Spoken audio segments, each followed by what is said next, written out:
जय श्री राम। नाच्यू बहुत गोपाल। विद्या भारती योजना के प्रथम पुष्प सरस्वती शिशु मंदिर पक्की बाग गोरखपुर की छात्रावास का शुभारंभ व CBSE की मान्यता। बंधुओं, प्रारंभिक कक्षाओं में महाकवि सूर का एक पद पढ़ा था, नाच्यो बहुत गोपाल। तब मन में विचार आया था कि क्या सूर नर्तक थे। आगे अमृतलाल नागर जी के उपन्यास अब मैं नाच्यो बहुत गोपाल को पढ़ा।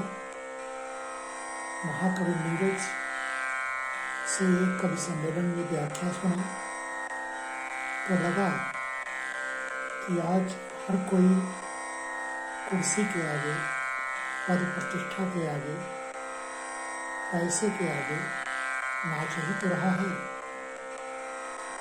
तब सूर का यह पद बड़ा प्रासंगिक लगा, नाच्यो बहुत गोपाल। और नचाने वाला कौन है? सब ही नचावत राम गोसाई।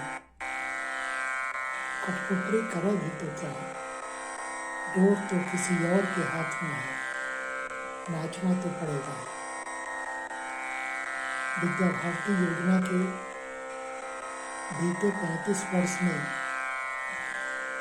आचार्य, छात्रावास अधीक्षक, प्रधानाचार्य, डायरेक्टर से होते हुए क्षेत्रीय शैक्षिक प्रमुख विद्या भारती पूर्वी उत्तर प्रदेश के रूप में दायित्व निर्वहन का सुअवसर पाया। ये बात और है कि अस्वस्थता और कतिपय पारिवारिक कारणों से मैं शैक्षिक प्रमुख के दायित्व का निर्वहन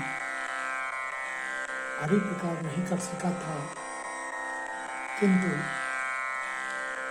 इसमें दो राय नहीं कि शिशु मंदिर योजना में प्रवेश और विकास के 35 वर्ष बड़ी ईमानदारी और निष्ठा, कर्तव्यपरायणता से मैंने पूरे किए थे। सो अपने मन में उमड़ते विचारों को व्यक्त करने का मन बना और उसी क्रम में यह पहला पुष्प आप सबके लिए निवेदित है। विद्या भारती के सरस्वती शिशु मंदिर पक्की बाग का उच्चीकरण व माध्यमिक कक्षाओं के छात्रावास का शुभारंभ। बात 1925 की है। जून माह में अपने पक्की बाग परिसर में राष्ट्रीय स्वयंसेवक संघ का संघ शिक्षा वर्ग OTC लगा हुआ था। स्थानीय कार्यकर्ता के नाते मैंने भी कई दायित्व दे रखे थे। एक वाहिनी में नृत्य का शिक्षण करता, घोष प्रमुख, गीत कक्षा प्रमुख के दायित्व के साथ साथ व्यवस्था में भी बढ़ चढ़ कर सहयोग करता रहा। सब कुछ ठीक चल रहा था कि अचानक तत्कालीन प्रधानाचार्य स्वर्गीय रविंद्र नारायण मिश्र, विभाग प्रचारक डॉक्टर अमर सिंह जी, सह विभाग प्रचारक श्रीमान चंद्रिका जी एवं कुछ कार्यकर्ता शिशकुल के कक्ष में मुझे बुलाकर कहे कि बधाई हो, अपने विद्यालय को CBSE की मान्यता प्राप्त हो गई है और इसी के साथ एक छात्रावास प्रारंभ करने का निश्चय हुआ है। आज से 15 दिन बाद छात्रावास प्रारंभ हो जाएगा और हम सब ने विचार किया है कि आप उसके छात्रावास अधीक्षक होंगे। मैंने कहा कि मेरा कोई अनुभव तो है नहीं। तब उन्होंने कहा, आप कार्यकर्ता हो, जिम्मेदारी का बोझ है, आप इस दायित्व का निर्वहन कर सकेंगे, ऐसा हम सब ने विचार किया है। उसी शाम मैंने अपने पूज्य पिताजी जो काशी के ज्योतिषाचार्य थे और स्थानीय एक संस्कृत विद्यालय में आचार्य थे, उनसे पूछा कि पिताजी, मैं इस दायित्व का निर्वहन कैसे कर सकता हूँ। तब उन्होंने मेरा उत्साहवर्धन किया और कहा, आप अवश्य करेंगे। आप विचार करो, कल तक खेलती हुई एक तरुणी अचानक माँ बनती है, लेकिन अपने बच्चे के प्रति अनुराग के कारण बिना किसी प्रशिक्षण के भी वह सर्वोत्तम अपने शिशु के लिए कर जाती है। आप इसी भूमिका में निरंतर जो भी निर्णय लेना, वह बच्चों के हित में लेना। इसी सूत्र को अपने जीवन का पाठ्य मानकर मैं अगली सुबह स्थानीय पक्की रात से 2 किलोमीटर दूर सूर्यकुंड परिसर में छड़ा पर, जहाँ 4 किराए के फ्लैट छात्रावास के लिए गए थे।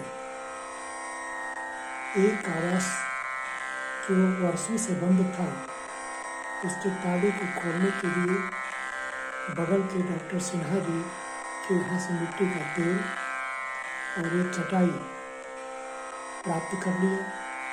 ताले को जैसे तैसे खोला, झाड़ झंखाड़ से झाड़ू लगाकर चटाई बिछा लिया और सोचने लगा कि इस छात्रावास को 10 दिन प्रारंभ करना है। और फिर तो अहर्निश योजना बनने लगी। इस कार्य में मेरे कुछ सहायक थे, विद्यालय के आचार्य। रात भर बनाई हुई सूची मैं उनके हाथों में देता और अगले दिन शाम तक सारे सामान हमारे पास होते और इस तरह से मेज, कुर्सी, ये सब बढ़ई बनाने लगे। जो आवश्यकता की वस्तुएं थी सब जुटाई जाने लगी। प्रारंभ में 4-5 भोजनालय की टीम हमारे पास उपस्थित हुई। मैंने उन्हें सामान्य भोजन बनाने वाला समझा था, लेकिन उनकी एक घटना मुझे यह झकझोर कर रख दी कि वास्तव में छात्रावास चढ़ाने की पीड़ा मेरे मन में ही नहीं थी, उनके मन में भी कितनी थी। दिन रात मेहनत करने के बाद भी नियत समय में छात्रावास की व्यवस्था पूरी नहीं हो पाई और आ गया वह दिन जिस दिन से छात्रावास का प्रारंभ होना था। गाजीपुर के एक डॉक्टर साहब का सुपुत्र 6ठी कक्षा में पहला विद्यार्थी इस रूप में उपस्थित हुआ। तब तक केवल जैसे तैसे भोजनालय में खिचड़ी तहरी ही बन सकती थी, किंतु उस बालक का मैं धन्यवाद करूँगा कि वह पूर्ण मनोयोग से इस व्यवस्था में हम सबके भांति सहयोगी बना और धीरे धीरे यह कहते हुए गर्व का अनुभव होता है कि कार्यकर्ताओं की जरूरत पूरी से युक्त अपनी विद्या मंदिर की व्यवस्था, जिसमें सभी आचार्यों, प्रधानाचार्य जी, स्थानीय कार्यकर्ता सबने मिलकर नियत तिथि से 1 सप्ताह के बाद छात्रावास को सुंदर रूप दिया और उस छात्रावास का शुभारंभ हुआ। सभी बिंदुओं पर हम सब सजग थे। भोजनालय उत्तम होना चाहिए, साफ सफाई व्यवस्थित होनी चाहिए, बच्चों को घर की याद नहीं आनी चाहिए, उन्हें पढ़ाई विद्यालय के अतिरिक्त भी उत्तम मिले, इसकी व्यवस्था होनी चाहिए। हर बिंदु पर हम सब सावधान थे और इस तरह छात्रावास का शुभारंभ हुआ। यहाँ इस प्रकरण का समापन मैं ऐसे करना चाहूँगा कि 1 सप्ताह बाद तत्कालीन राष्ट्रीय संगठन मंत्री एवं हम सब के मार्गदर्शक माननीय लज्जाराम तोमर जी छात्रावास में आए थे और उस 1 दिवसीय प्रवास के बाद उन्होंने जहाँ भी गए इस छात्रावास की प्रशंसा किए। यह मेरा पुरस्कार था और आगे कुछ करने का उत्साहवर्धन हम सब इसे अपना पुरस्कार मानकर कार्य में जुट गए। पूरी रात योजना बैठक होती और